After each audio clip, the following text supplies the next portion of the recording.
The fish and chips were delicious, and after a gentle stroll round the center of Chipping Norton, okay, stroll means a steady walk, the place Chipping Norton, Evans decided to return to the hotel and have an early night. So we see what is Evans doing. So he had escaped, impersonating as McCleary, who stayed in, and a smart new hat concealed, hided the wreckage of his closely cropped hair. So all the hair that he had to clip, and in order to made him look himself like McCleary, and put the blood on it and everything. And he kept it on as he walked up to the reception desk of the Golden Lion. So you see, he was residing at the hotel called Golden Lion. It would take a good while for his hair to regain its former glories, its previous beautiful waves and locks, for what he was called, Shirley. So I forgot the name, sorry. For his hair to regain its former glories. But what the hell did that matter? He was out again, wasn't he? A bit of bad luck that when Jackson had pinched his scissors, for it had meant a long and tricky operation with his only razor blade the previous night. Ah, what a tedious job! But he had his good luck too. Just think, if Jackson had made him take his bobble hat off. Phew! So Jackson allowed him to keep his hat when he said that it was his lucky charm, it was his mascot. Phew, that really had been a close call. Still, old Jackson wasn't such a bad fellow. So Evans was feeling over smart. He was out again, and just because of Jackson's empathization with him, he was able to keep the hat. One of the worst things, funny rather, had been the beard. He had always been allergic to sticking plaster, and even now his chin was irritatingly sore and red. So you can see in the picture, it was feeling sore and red because of, he had to stick the false beard because he was disguised as McCleary. Okay, the McCleary, the man who came in as McCleary, he had to look like him. Okay, so his accomplice who was disguised as McCleary, he had to look like him. He would always been allergic to sticking plaster, and even now his chin was irritatingly sore and red. So Evans was feeling cool. He was staying at Chipping Norton in a hotel called, he was staying in Chipping Norton at a hotel called Golden Lion. But the governor has got hold of everything. Let us see the last twist. There is more to in this story. The receptionist wasn't the same girl who had booked him in, but the change was definitely for the better for Evans because the girl was good looking. So the receptionist has changed.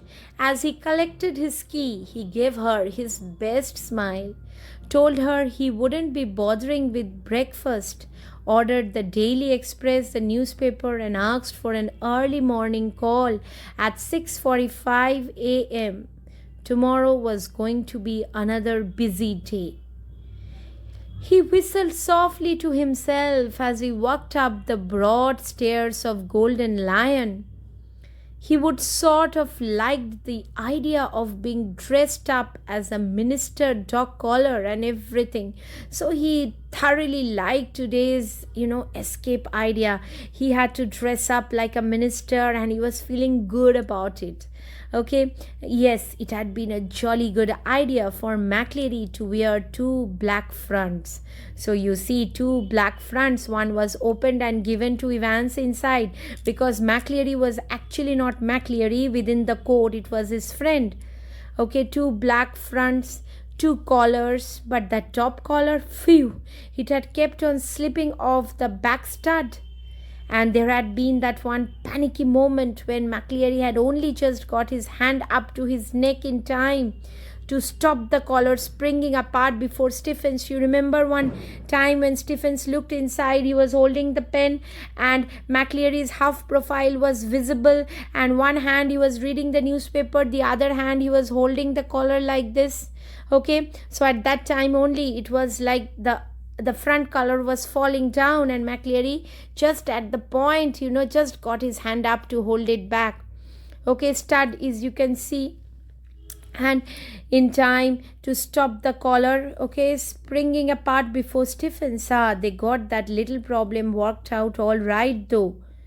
A pen stuck in the mouth whenever the evil eye had appeared at the peephole. So every time Evans, after every 1 minute, he was putting the pen inside. Easy.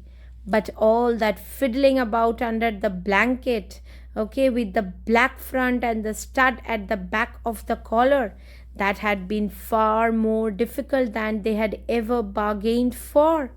So it was very, very difficult a task, okay, than they had ever thought of. The whole thing, when Stephens went on to answer the phone, the fake call, okay, at that time the McLeary, the false McLeary, opened everything. His friend, his accomplice, opened everything. And when Stephens again came back and escorted McLeary, the false McLeary, out, at that time Evans prepared himself with everything, the rest of the thing. That had been far more difficult than they had ever thought of. Everything else had gone beautifully, smoothly, so the plan was a masterpiece. Everything was fine except certain trifling things like the the clerical collar going down, and every time putting the pen in his mouth. Okay, everything else had gone beautifully, smoothly, though. In the car, he had found everything they had promised him: soap and water, clothes, the map, everything was over there. Yes, the map, of course. So in the car, he had found everything: the Ordnance Survey map of Oxfordshire. He had got some good friends, some very clever friends, Christ. Oh. So without his friends, without his contacts everywhere, be it in the examination center, be it within the police premises, the prison premises, be it, everywhere in St. Mary Mag's, be it everywhere, everywhere, he had good contacts and good friends who helped him all the way to escape out. The maps were provided, the soap and water to peel off the disguise, everything was there. People everywhere were his friends. He unlocked his bedroom door and closed it quietly behind him, and then stood frozen to the spot, like a man who has just got a glimpse of the Gorgon. So Gorgon was an ancient monster who had many heads and serpents out of his head, and was a ghastly looking monster. Okay, some texts even say that Gorgon had one eye. So as soon as he entered, somebody was sitting, and by looking at him, it seemed from his expression that he had got the sight of Gorgon, as if Gorgon, the monster, was sitting in front of him. Who was it? Sitting on the narrow bed was the very last man in the world that Evans had expected or wanted to see.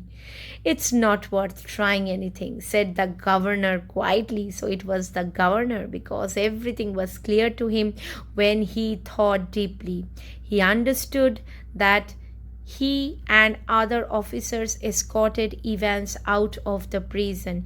It was actually Evans only who disguised himself as McLeary. He understood that the question paper was truly a fake thing, because it was Evans who was misleading them. As Evans's eyes darted means moved from here and there, desperately around the room. "I have got men all around the place." Well, there were only two really, but Evans did not know that. So as he was trying to, escape, because you see, governor did not bring anyone. Why?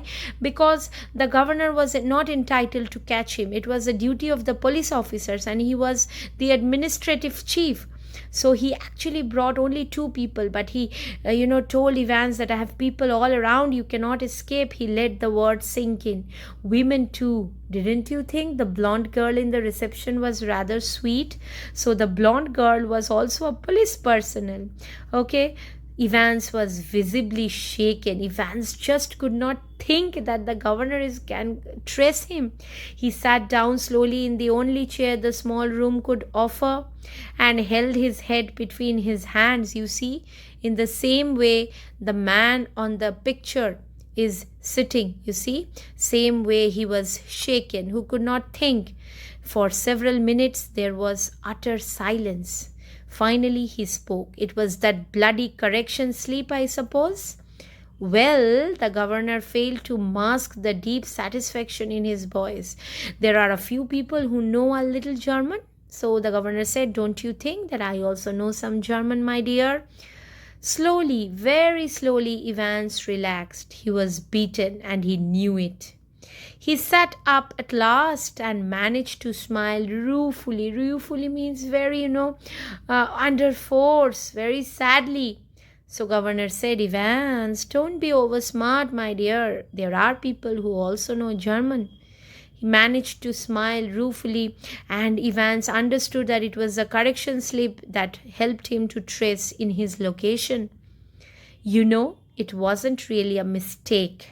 You see, we hadn't been able to fix up any hotel, but we could have worked that some other way. So Evans is telling, look, this is not a mistake, okay? We could not set up other hotels, so we had to change the correction slip because the correction slip provided you remember the serial number, the pin code of the place where he was, his location.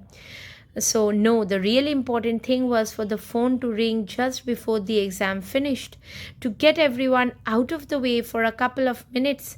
So we had to know exactly when the exam started, didn't we?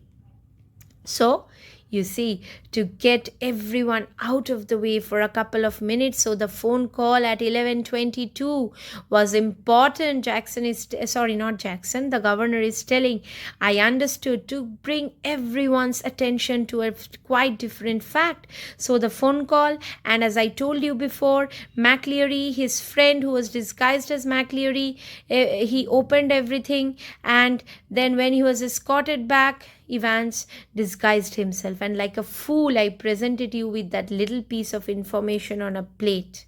Well, somebody did. So you see, sir, that correction slip killed two little birds with a single stone, didn't it? Okay, the name of the hotel for me and the exact time the exam started for her. Okay, so for the governor noted, it's a pretty common word. So you remember that correction slip not only provided the name of the hotel but also the time the exam started for the McLeary and his accomplices everywhere. The governor nodded. It's a pretty common word. Good job. It is pretty common, sir, or I would never have known where to come to, would I? Okay, so you see everything was nicely planned, the timing, the phone calls, when to call, what to say, who's going to call, who has to be taken out, what are the things required, how they're going to behave. Everything was pre-planned. It was a superb laid plan. It was a masterpiece. Good job. It is pretty common, sir, or I would have never have known where to come to, would I? Nice name, though, Zum Golden and Lowen. You remember the correction slip? Okay, students, Zum Golden and Lowen, there it gave the name of the hotel where Evans was about to head to. How did you know which Golden Lion it was? There is hundreds of them. Okay, so Evans is asking, how did you know that Chipping Norton is the place? Same as you, Evans. Index number 313, center number 271. Remember, 6 figures? And if you take an ordnance survey map for Oxfordshire like it was given to Evans by his friends in the car, same way, governor traced him. The index number and the center number gave the pin code of 313271, lands you bang in the middle of Chipping Norton, and the only hotel of Golden Lion brand is located here is where I will find you. Yeah, you're right, huh? We would open, you would run off to Newbury. So he's telling that Evans told, I thought that I had been able to mislead you and you will search at Newbury. We did. The governor said, yes, we did so. But then I thought deeply, well, that is something, I suppose. So he told, yes, we did that. I called Inspector Bell and informed him everything. That question paper, Evans. Could you really understand all that German? I could hardly. Nah, of course I couldn't. I knew roughly what it was all about, but we just hoped it threw a few spanners in the works, sort of muddle everybody a bit. So the governor is asking, Evans, tell me something clearly and truly. Do you understand German? All those things. Oh, no, no. Who has bothered to understand all German? I just knew roughly what was the plan and the part that was only needed for my escape. So threw a few spanners in the works, but we just opened it, threw a few spanners in the works, sort of muddle everybody a bit to make everyone confused and, just to make out my work. The governor stood up. Tell me one thing before we go. How on earth did you get all that blood to pour over your head? Impersonating as McLeary and staying inside? Evans suddenly looked a little happier. Clever, sir, very clever that was. To get a couple of pins of blood into a cellar when there is none there to start off with, and when the invigilator, shall we say, gets searched before he comes in. Yes, sir, you can well ask about that, and I don't know if I ought to tell you. After all, I might want to use that particular, anything to do with a little rubber ring for piles, perhaps. Okay, so you see that, that rubber ring that McLeary, I mean the fake McLeary, told that he has got hemorrhoids and he needed that. It was all filled up with pig's blood. Okay, Evans grinned feebly. Green means you see the smile in the picture. So it was a foolproof plan. How intelligent, huh? Anything to do with the little rubber ring? The governor asks. Evans grinned feebly. Yes, yes, clever though, wasn't it? So it was a very good idea. Very feebly means, very sadly, kind of softly he grinned. Yes, you are correct. So here Evans describes in this para that how he managed, to get that blood on his face, impersonating as McLeary and staying inside and thus fooling all the police officers. Must have been a tricky job sticking a couple of pins. Nah, you have got it wrong, sir. No problem about that. No? Nah, it is the clotting, you see. That's the big trouble. So he's telling that how did you clot it? How did you put it in drops? That's the big trouble. We got the blood easy enough. Pig's blood. It was from the slaughterhouse in Kidlington. So blood was not the fact, sir. We got the pig's blood from Kidlington. The main fact was when the blood had to clot, right, in order to appear it to be natural, but to stop it clotting, because when that blood was put in the tube, it would have clotted by that time. It was taken long back. To stop it clotting, you have to mix your actual blood. Evans took a breath. You've got to mix your actual blood with 1/10 of its own volume of 3.8% trisodium citrate. Didn't know that, did you, sir? So you see, this is the medical knowledge of our author. In order to stop blood from clotting, even after much time, trisodium citrate had to be mixed with 1/10 of its own volume. So this is the medical knowledge of our author, and this Evans is speaking. The governor shook his head in a token of reluctant admiration. Reluctant means not wanting, yet admiration, yet appraisal. The governor was awestruck to see Evans and his intelligence, but he had never used it in anything positive. We learn something new every day. They tell me, come on, my lad. Okay, Evans made no show of resistance, and side by side the two men walked slowly down the stairs. Tell me, Evans, how did you manage to plan all this business? You have had no visitors, I have seen to that. You have had no letters. So tell me, Evans, this requires a long time of meticulous planning. How did you manage to do this? You had no letters. I've got lots of friends though. So Evans is telling that, sir, don't you worry, I've got lots of friends. What is that supposed to mean? Me? German teacher for a start? He's telling I've got lots and lots of contacts. That means, for example, the German teacher who came every evening. You mean, but he was from the technical college, was he? Evans was almost enjoying it all now. Ever checked up on him, sir? So the man who claimed that he came from technical college was also Evans's friend and a fake teacher. God Almighty, there is far more going on than I always will be, sir. So he cannot conjecture, he cannot think that there are so many people who are fake and miscreants. And Ivan says proudly, it will always be, sir.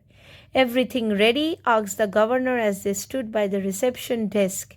The van is out the front, sir, said the pretty blonde receptionist. Evans winked at her and she winked back, at him. It almost made his day.